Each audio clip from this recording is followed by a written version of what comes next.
За сайн байна үзэгчдээ. Үндэсний үйлдвэрлэлд эмчилгээ үрээтэй жидүү 2.80-д зураг арилсхын нэвтрүүлэг эхлээд улам боллоо. Өнөөдөр маа нэвтрүүлгийн зочноор шудраг өрсөлдөөн хэвшин төлөө газрын дарга Батэрдэн өргөдөн оролцож байна. Таны өдрийн төрөгээ. Танд энэ. За хэрэгжлийн шудраг өрсөлдөөн хэвшин төлөө газар бол одоо шудраг өрсөлдөөн хэрэглэгчийг гохироодог мөн одоо өрсөлдөөнийг зохицуулдаг ийм байгууллага гэж бид ойлгодог. Энэ хүрээндээс та одоо энэ сар дахлын үед яг энэ цаг үед одоо сайнаарч муугаар хилэгдсэн их олон ажлуудыг амжуулж байна л да. Ард түмний амьдралч одоо бас их хэцүү байна. Энэ зөвхөн монголчууд биш дэлхийн нийтийн хувьд энэ сар дахал өвчин гэдэг маш хүнд одоо давааг бид ингээд аваад явж байна л да. Яг энэ өнөөдөр яг Твиттерийн ярьслах хийж явах үед ч гэсэн одоо өвчтөд тохиолдол насвал дээр маш хүнд байна. Тэгээд энэ талаараа хэрэглэгчийг одоо хохироох одоо шудраг бос өрсөлдөж байгаа энэ зохицуултын тэр ямар хөө одоо ажлыг одоо өнөөгийн байдлаар хийгээ явж байна. Ялангуяа энэ баялаг бүтээгчдийг дэмжих холбоо дотоодын үйлдвэрлэл баялаг бүтээгчдийн талаар юм нэвтрүүлэг хийдэг явдал бас туйлын баяртай байна. Хатуу хөл оройн үед бол манайх ялангуяа Усан онцгой комиссоос гаргасан засгийн газраас гаргасан тогтоох шийдвэрийн дагуу хүнсний бараа бүтээгдэхүүн. За түүн дотор бол хүнсний тухай хуулийн 3-ын 6 дээр үүдэг стратегийн хүнс гэдэг дээр бол өдөр хяналт шалгалт хийж ажилладаг. Хатуу хөлөөрөг тавьснаар бол бид нар тухайн шаардлагуудыг бол бас буулгадаг ийм байдлаар ажиллаа явж байгаа. Тэгээд танах хэрэглэгчийн эрх ашигыг бол хамгааж ажиллаж байгаа. Нөгөө талдаа баялаг бүтээгч үйлдвэрлэгч нарын эрх ашигыг яаж хамгаалж ажиллаж байна? Ковидын энэ цаг хугацаанд бол гарсан шийдвэрүүд ч дээ. Саяны одоо цахилгаан, дулаан, тог, ус, хог гэд 4 төрлийн зүйлийг тэгэлсэн дээ. Нэгдүгээрт, хоёрдугаарт бол бас засгийн газраас эдийн засгийг дэмжих хүрээнд 10 ихний эдийн төсөл хөтөлбөр гаргаад ингээ явж байгаа шиг байна. Тэгээ манай хувьд бол яг хаа айл болох аж ахуйн нэгж бизнес эрхлэгчдгээ дэмжих байр суурин дээр ажиллаж байгаа нэг талтай.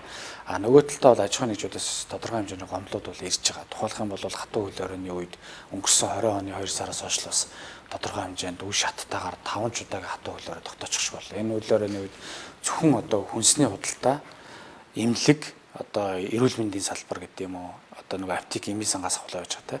За нөгөө нэг хэсэг явж байгаа нь бол банкны асуудал. Ялангуяа энэ бизнес эрхлэгчдүүд маш хүн тусч байгаа нь бол банк санхүүгийн байгууллагын үйл ажиллагаа бол зогсоогүй.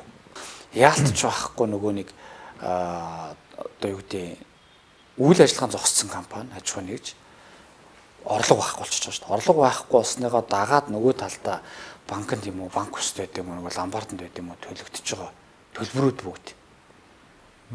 Уул нь бол болж игэл зогсох ёстой гэж иргэд аж ахуй нэгжүүд өөрсдөө үзэж байгаа. Гэтэл тэр нь зогсохгүй үлгсээр байгаа нь аж ахуй нэгжүүд ялангуяа баялаг бүтээгчдэд маш хэмжээний том дарамтыг авчирч байна. Энийг бол бас манайхаа санаачлаа. За одоо Монголын залуучдын холбооч бас нэлээд явж исэн.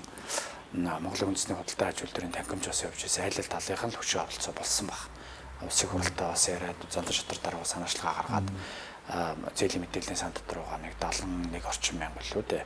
Аж ахуй нэгж иргэдийн мэдээллийг харагдуулахгүй болох гэдэг энэ үйл ажиллагаас явсан. Одоо манай анхны хэлгээр харж хасаалтыг харагдуулахгүй болгож байгаа гэдсэн тийм. Тэр мэдээлэл дотроос яг тухайлбал тодорхойлбол яг ямар одоо юмыг одоо харагдуулахгүй болж байгаа. Одоо энэ ард иргэдийн аж ахуй нэгж тухайлбал тэр чинь одоо жишээлбэл би саяс нөгөө 6 сарын хугацаанд ямар нэг төлбөр төлөөгүй байжгаад харж хасаалт руу орчлоо гэж тооцоход тэр хүн чинь 6 жилийн хугацаанд энэ дотор байх гэдэг байгаа байхгүй. Тэгэхээр зээлийн эргэн төлөлт хийгээд дууссан хүмүүс жигсаалтнаас нэгдүгээрт гарч байгаа. Хоёрдугаарт нэг зүйл байгаа. Бид нар бүх одоо жишээлбэл олон суваг дамжуулах IPTV гар утасны үүрэн телефон компаниуд гэдэг ч юм уу бүгдэнд нь албанд одоо гар утасныхаа төлбөрийг төлөөг багт тийш орчдөг шүү дээ. Тий. Одоо жишээлбэл одоо энэ Univision байлаа гэдэг энэ хар цагаан хоёр төхөөрөмж чинь зээлэр ороод ирдэг. Сарын төлөлт маш бага. Одоо шинэ 10 эд мянга ч юм 20 мянган төгрөг. Гэтэл тэр нь 6 сарын хугацаанд төлөөгүйгээс шалтгаалаад шууд автоматар тэр зээлийн мэдээллийн санал авч хийчихэж байгаа байхгүй тийм ээ. Тэр чинь нэг гэрээгээр зөвшөөрч гэсэн үг. Нэг гэрээгээр зөвшөөрч гэсэн. Уул хоёр тусдаа гэрээ байх хэрэгтэй. Хоёр тусдаа гэрээ байх хэрэгтэй. Төлөлтөө хүртэл хоёр тусдаа хийх хэрэгтэй. Энэ зарчим дээр байх хэрэгтэй. Тэгээд үйлчлэгээний хугацааг төр зогсоож байвал тэр хэмжээгээр нөгөө гэрээнийхээ даваа зогсож яадаг. Гэтэл нөгөө талдаа зээлийн гэрээг үргэлж шишээдэг хэлбэр байгаад байгаа байхгүй. Энэ банкны салбарууд чинь зээл олгоод хүүгээ урсаад авчиж байгаа шүү дээ. Хүүгээ. Энэ одоо айгүй шудраг гүшүүнэ гэдэг байгаа. Тийм. Ерөөсөө хэрэглэгчээс ирж байгаа хөндлөл чинь нэгдүгээр тэр хоёрдугаарт бол жишээлбэл тэр боловсролын сайд хүртэл хэлсэн шүү дээ. яахлаарэ нэг байр авах гэж 1.5-аас 2 байрны мөнгө төлж нэг байр авд юм би. Ямар ч байсан эхний ээлжинд бол тэр төв банкны тухай хууль энэ төргээд бүх процессор манайх Монгол банкны харьяалалд байдаг учраас Монгол банктай энийг ярина гэдэг мэдээлүүдээ өгдөггүй систем юмнууд байна. Энийг бол бид нар бас улсын хурлын дараад хүртэл орж танилцуулж байсан. Энэ үйл ажиллагаан дээр бол ямар нэг үр дүн гаргаж ажиллана гэж бодож байгаа. Зөв. За тэр амжилт хүсээд өгвөл энэ бол айгүй том асуудал байгаа. Хөдөлгөөн өрсөлдөөн христэнтэй газар сая энэ цар тахлын үед бол махны үнэн дээр нэлээд хяналт тавьж ажиллаа. Одоо өндөгч гэдэг юм өргөн хэрэглээний баруун одоо хяналт тавьж ажиллаж байгаа манай хийлжид иргэд бол бид нар шудраг өрсөлдөөн хийж байгаа ажлыг бол маш магтаж байгаа, сайшааж байгаа. Бас нөгөө тал дээр бас баялаг бүтээж үйлдвэрлэгч нар дээр дарамтлаад торгоод байгаа нь бас зарим талдаа ингээд нөгөө балансжуулна гэдэг юм байгаад байгаа шүү дээ тий. Аль болох энэ нөгөө өрсөлдөөнд нөлөөлж байгаа даалтайгаа хэлбэрийг бид нар ил гаргах ажиллах нь бидний үндсэн чиглэл. Яагаад тэгэхээр хин татвар төлөөд хин нийгмийн даатгалаа төлөөд хин нийгмийн хариуцлага хүрээнд ажиллаж амьдраад идэв. Хин юу ч төлдөггүй. Бүр юу ч төлдөггүй. Татварч төлдөггүй, хүнч ажилуулдаггүй, нийгмийн даатгалч төлдөггүй өөр дээрээ албан бос хэлбэргээд шүү дээ. Албан бос байдлаар тий. Ингээ яваад байгаа дээр энэ хоёрыг чинь ил гаргаж нэг зах зээл дээр явж байгаа энэ хоёр аж ахуйн нэгжих тухайлбал энэ хоёр салбарыг нийлүүлэх болохгүй. Тэр талаас нь хараад үзэхээр яалч яахгүй нөгөө change гэдэг зүйл ч ороод ирж байгаа. Гэтэл энэ хүмүүс чинь өөрөө нөгөө малын эрүүл авах уу, малын махны үн гэдэг зүйлийг чинь энэ хүмүүс тогтооод байгаа. Одоо тухайлх юм бол 2014 оны 6 сард Батуул засаг дарга байхдаа замын төвчөлтэй холбоотойгоор гаргасан шийдвэр дээр Нарантуул 2 хүчин шогоор гэдэг хоёр захал өглөө 5 цагт онгоргоо заацсан. Бусад бүх захал өглөө 7-оос хойш онгоч.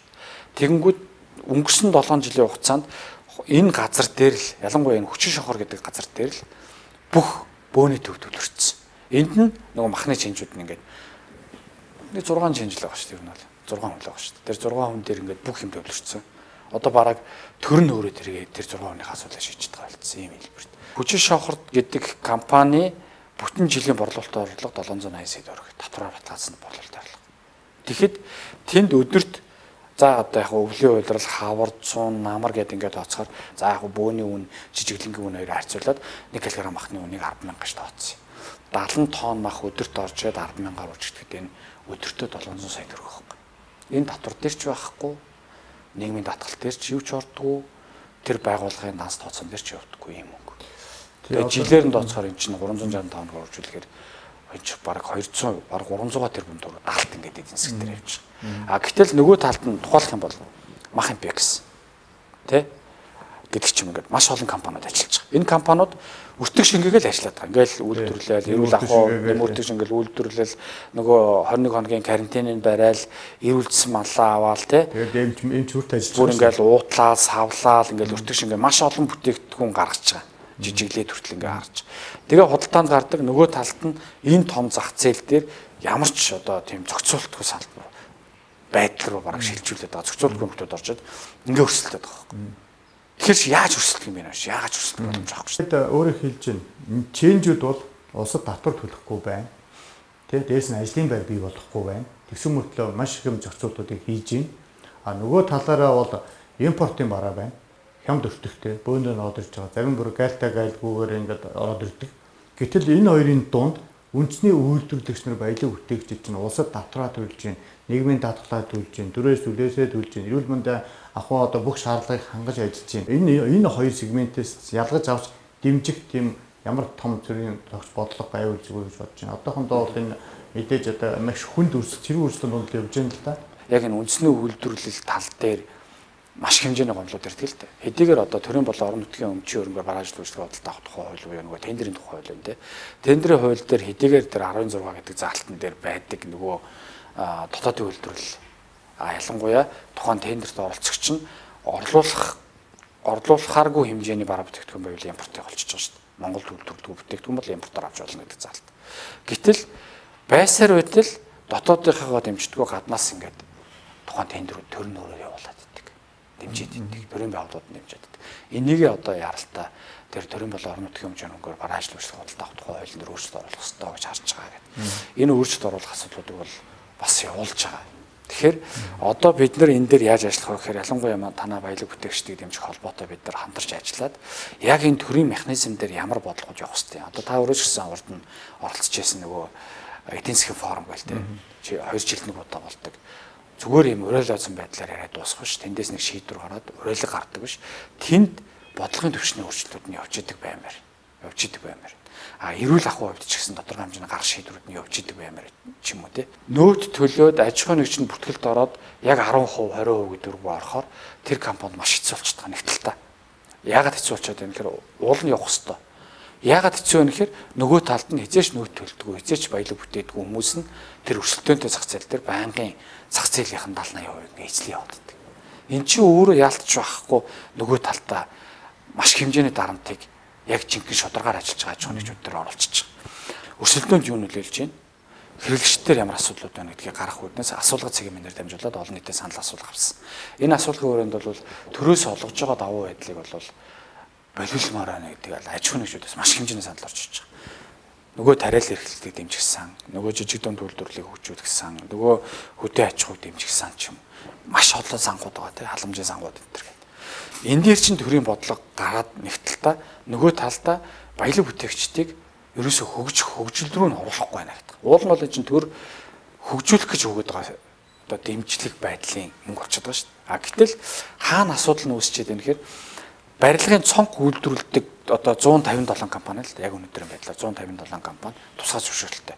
157 компани 5 компанид нь 3% зээл нөгөө жидүүгийн зээл өчгөр үлдсэн 154 компани нь 24% банкны зээл дээр өртөг шингээж бүтээгдэхүүн үйлдвэрлээд нөгөө 5 компани ч юм уу 3% зээл авсан учраас 3% өртөг шингээж ингээд тухайн цонх худалдаанд гардаг. Тэгэнгүүт эн чинь 3%, 24% хоёрын хооронд энэ бүтэ 21% зээл явж байгаа шүү дээ. Уг нь одоо тэрний өөр чиглэлээр 3% нь бүгд жигд аваад тэгээд жигд өрсөлдвөл одоо нөгөөт нь банкны зээлийн 20 хэдэн хувиар одоо энэ онцгой хөдөлгөөн олж байгаа 3% хоёр чинь зээл бол өдөр шиг ялгаатай шүү дээ. Тэгээд хөвдөн гарахад бол тэгэхээр энэ банкны энэ олгож байгаа жил бол үйлдвэрлэлийн салбарт олгож байгаа ажлын байрыг дэмжих 2% хүүдээр одоо танах хяналт тавих ажиллах юм боломж байд юм уу?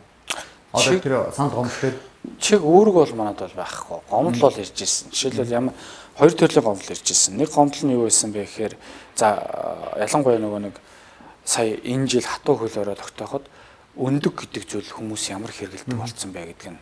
Энэ бол зөвхөн Монгол биш юм бэл. Өндөгнийхэн жишээлбэл орж ирээд энэ 10 их найд дээр орж ирээд одоо бид нар зээл аваад энэ эрхчлэхэд бид нар ядаж энэ дотоодын зах зээлээ одоо бид нар 45% та хангаж байна.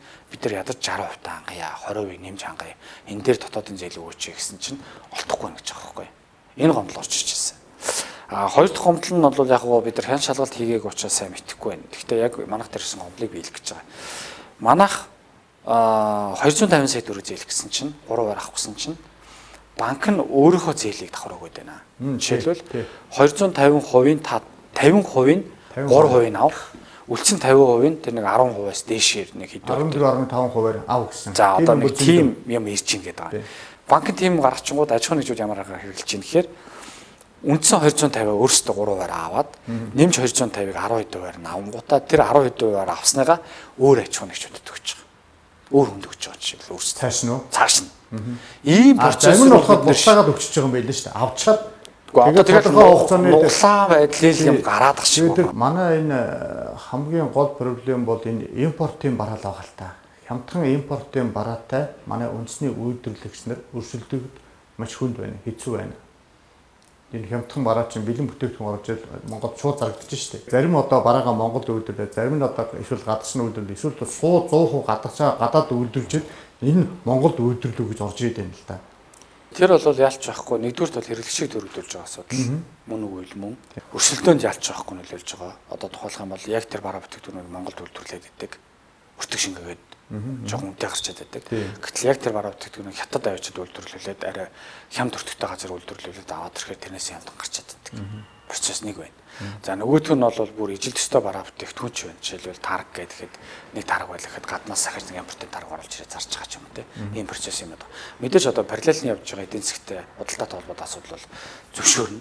Гэхдээ бид нар төрийн бодлого нэгдэлтэй бас байх хэрэгтэй болчиход байгаа. Тэгэхээр бид нар дотоодын аж ахуйн нэгжүүдийн бараа бүтээгдэхүүн ялангуяа дотоодын үйлдвэрлэлийг бид нар нэмэхгүйгээр цаашдаа явах нь бол маш хэцүү гэдгийг энэ хатуу хөлөөрөө ковидын үед бол ил болчлоо шүү дээ. Манайх чинь баг 96% импортын бараа бүтээгдэхүүн авдаг. Аж ахуйн нэгжүүдийг баялаг бүтээгчдийг дэмжихэд зориулагдсан 10 их найд тийм үү. Нөгөө тал дээр болохоор энэ татвар та нөгөө торгодог их олон газрууд байна л та. Одоо мэрэгжлийн хяналт байна, татвар байна, одоо танах байна тий. Тэгэхээр энэ одоо олон төрлийн торгодог одоо үйл ажиллагааг нь хязгаарлалт энэ газрууд чинь эргээд энэ үндэсний үйлдвэрлэгч нараа яг яаж дэмжиж одоо эдрийг боожиж босгож иж эзэн засгийг аврах юм бол бид нар бол яг хөө нэгтэлтэй энэ чинь ихэвчлэн бид нар хүнсний аюулгүй байдал тал дээр л ажиллаж байгаа. Дөрвөлэн арга хэмжээнд бол дандаа тэрэн дээр манайхаас жишээлбэл авах гэж байгаа. Чиг үүрэг нь улсын онцгой комисс засгийн газраас гарсан тогтоолоор бид нар ажиллаж байгаа гэж бид нар хэлсэн шүү дээ. Тэрнээс манайх одоо жишээ нь бараа бүтээгдэхүүний үн тогтоодог газар биш. Бараа бүтээгдэхүүний үнийг та нар тгий ингээ зохицуулдаг газар нь ч манайх биш. Ямар процесс дээр бид нар торгуулийн арга хэмжээ авч байгаа гэхээр яг хэрэглэгчийг төрөгдүүлсэн. Нөгөө талдаа үүнийг далиндуулаад нөгөө хүнсний аюулгүй байдлыг алдагдуулсан. Нөгөө нэг жишээлбэл эдээ бэртэ мах зарсан. Энэ процесс учраас байгаад байгаа байхгүй нөгөө талдаа. Тэгэхээр бид нар энэ дээр бол хатуу арга хэмжээ авахаас өөр арга бас нөгөө талдаа байдаг. За баярлалаа. Тэгээ одоо танай шударга өрсөлдөөн хөгжинтэй газраас хийж хэрэгжүүлж байгаа 76 ажил байна шүү дээ тийм. Энийхээ талаар очих мэдээлэл өгөөгээд өнөөдөр хөтөлбөрийг өндөрлөе доо. За.